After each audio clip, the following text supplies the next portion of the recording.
तर उद्धव ठाकरेंचा उद्याचा शिवनेरी दौरा रद्द झालेला आहे। नाशिक दौऱ्याआधी उद्धव ठाकरे आणि आदित्य ठाकरे हे शिवनेरी गडावरती जाणार होते। हेलिकॉप्टर उतरण्याआधी परवानगी न मिळाल्याने दौरा रद्द झाल्याची माहिती सूत्रांनी दिलेली आहे।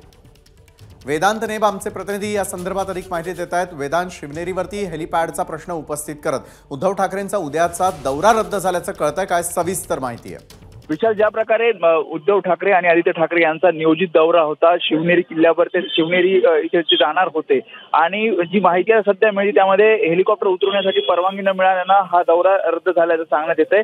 मात्र आदित्य ठाकरे यांचा जो पुण्याचा दौरा आहे तो मात्र उद्या ते करणार आहे, ज्यामध्ये लोणावळ्यात काही बैठका घेणार आहेत। त्याशिवाय पिंपरी चिंचवडच्या चौकामध्ये सुद्धा काही कार्यक्रम त्यांचा असणार आहे आणि सोबतच पिंपरी चिंचवड कॉलनी पिंपरी चौक इथं महानिष्ठा सभा, जी सभा आपण बघतोय मुंबईमध्ये घेतल्या गेलेल्या आहेत, अगदी तशाच प्रकारच्या सभा आता पुण्यात सुद्धा आदित्य ठाकरे घेणार आहेत। त्यामुळे उद्या सुद्धा ही महानिष्ठा सभा होणार आहे आणि एकीकडे नाशिकचा कार्यक्रम असताना हा जरी शिवनेरीचा दौरा रद्द झालेला असला तरी आदित्य ठाकरे यांचा पुण्याचा दौरा उद्या होणार असल्याची माहिती आहे।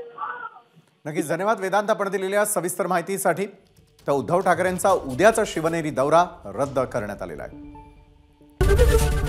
एबीपी माझा, उघडा डोळे बघा नीट।